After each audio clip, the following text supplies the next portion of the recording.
Bonjour à tous et bienvenue dans ce nouveau JT Animaux, 5e épisode et dernier de notre série Les animaux et la Bretagne, mais tout de suite le sommaire. Au sommaire de votre JT Animaux, zoom sur la surmortalité des naissins d'huîtres creuses, retrouvez ensuite nos chroniqueuses, sans oublier votre Zap Animaux quotidien et le vestiaire. Bienvenue dans votre JT Animaux. Y aura-t-il des huîtres pour Noël? Depuis quelques années, une maladie tue 80% des huîtres creuses. Conséquence, elles meurent avant maturité et sur les marchés, elles deviennent rares et chères. L'enquête de Gauthier Coton. Entre 5 et 7 euros le kilo, les huîtres creuses ont pris environ 30% en un an. Alors évidemment, sur le marché à Saint-Pierre-Quiberon, les clients font la moue. C'est vrai qu'on est un petit peu punis cette année parce que franchement, elles sont bien augmentées, 1 euro, voire 2 euros de plus quelquefois. Je viens un petit peu moins souvent, mais enfin bon, je me fais quand même quelquefois plaisir et obligé de serrer un petit peu le budget. À l'origine, un virus muté à une bactérie qui sévit depuis 2008. Alors l'Ifremer multiplie les tests pour mieux connaître cet agent infectieux. Des lots de naissins sont dispersés sur 13 sites en France et font l'objet de relevés tous les 15 jours. Huîtres mortes et vivantes sont alors comptées et pesées. 6,15. Ainsi, il est aujourd'hui établi que la mortalité apparaît quand l'eau dépasse la barre des 16 degrés, mais on n'a pas de solution miracle. Les huîtres ne peuvent pas être vaccinées comme votre chien ou votre chat. Donc on ne peut pas limiter ni prévenir la diffusion de cette maladie. Donc les mesures très concrètes, c'est les schémas d'élevage. Donc on essaye de travailler avec les professionnels pour essayer de trouver des pistes, soit sur la densité des huîtres mises en poche, soit sur le niveau bathymétrique, c'est-à-dire plus ou moins haut par rapport à l'estran, et aussi bien évidemment sur la sélection d'huîtres qui présenteraient une meilleure résistance à ces agents infectieux. Mais en attendant, la situation est dramatique pour les ostréiculteurs qui enregistrent parfois une baisse de plus de 50% de leur chiffre d'affaires. Et certains ostréiculteurs dénoncent un manque de réactivité des organismes d'État.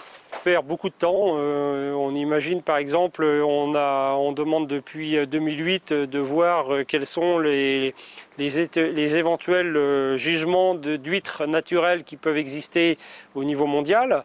On sait qu'il y en a au niveau du Japon parce qu'on a été dans les années 70 déjà en chercher.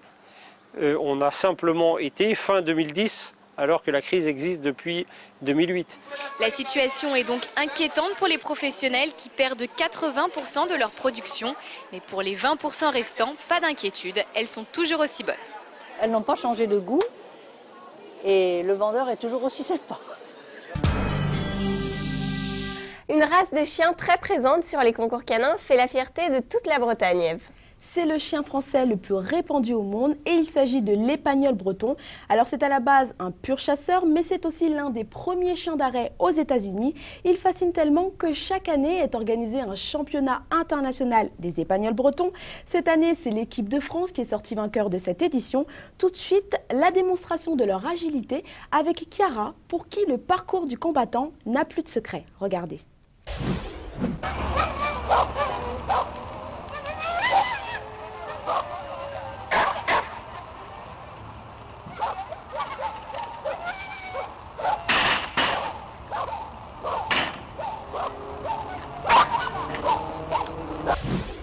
Si vous voulez en savoir plus sur cette race de chiens, demain a lieu la traditionnelle rencontre entre amateurs, une journée d'initiation organisée par le club officiel français des Épagnols bretons. Ça a lieu au domaine Saint-Hubert de l'Équevin. Au programme, conseils, toilettage et repas convivial. Eh bien, une belle journée en perspective. En tout cas, merci beaucoup, Ève. Et comme tous les jours, c'est l'heure de votre moment de rire. Voici tout de suite le Zap Animaux. C'était en fait une opération assez simple parce que nous savions exactement où nous rendre. Il fallait simplement s'assurer que le périmètre était suffisamment bouclé au cas où le fauve se déplace vers un espace public. Mais nous avons vite compris, grâce à l'utilisation de la caméra thermique, que ce n'était pas un vrai animal car il ne dégageait aucune chaleur corporelle. Et sous ces rochers, ne me demandez pas comment, un éboulement sans doute, le voilà. Il est tombé dedans. Sain et sauf, même pas une patte de cassé. En 10 minutes, les pompiers vont le libérer sous les yeux de la fillette de la maison. Il s'enfuit vite fait, Bambi, parce qu'il va retrouver sa maman enfin. Oui. Regardez, il va téter directement. Voilà, si ça, c'est pas les belles images du web, Damien, vraiment. my god! Oh my god! Oh my god! Oh my fucking god! Oh my god! Oh my god! Oh my god! Oh my god! Oh my god! Oh my god! It's in it! Oh my god! Dude! La gourmandise est un vilain défaut, même chez les animaux, Alexandra. Et un chat prêt à tout pour un bout de jambon, Léa, est-ce que ça vous étonne? Non, pas vraiment.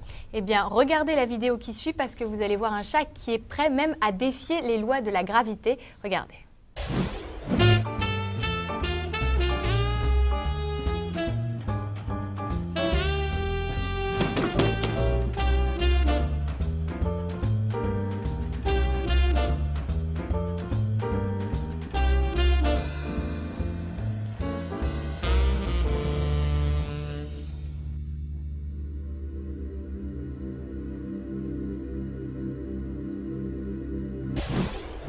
Voilà une vidéo qui nous prouve encore une fois que la gourmandise est un vilain péché qui n'a décidément aucune limite.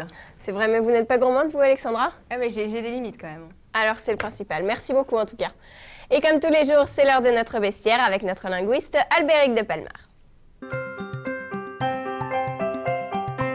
Les chiens aboient, la caravane passe. Eh bien, je ne sais pas si vous êtes comme moi, mais cette expression me fait toujours penser à Tintin au pays de l'or noir. Effectivement, on voit Tintin, on voit les chameaux. Bref, nous sommes dans un autre monde et dans le monde de cette expression. Mais ce serait un tort de s'arrêter à Tintin.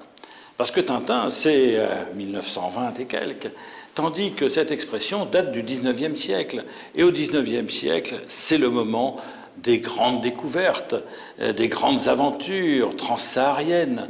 C'est là où on commence à voir les caravanes que l'on ne connaissait pas chez nous. On les imaginait, on en rêvait, mais on va être confronté à la caravane. Et qu'est-ce qu'on constate ? Qu'est-ce que constatent les explorateurs? Que ces magnifiques bêtes qui étaient les chameaux et les dromadaires, en fait, effrayaient les chiens aboyaient, mais les caravanes passaient. Et en fait, les animaux n'étaient absolument pas inquiétés par ces petits roquets. Et là, revenons à Tintin, parce que je suis sûr que Milou, lui, aurait réussi à faire arrêter la caravane. C'est la fin de ce JT Animaux. Merci de l'avoir suivi. Je vous rappelle que vous pouvez le revisionner sur notre site www.animotv.fr. Et ne manquez pas demain à 20h30 sur Animaux, l'Australie de tous les dangers, épisode 2.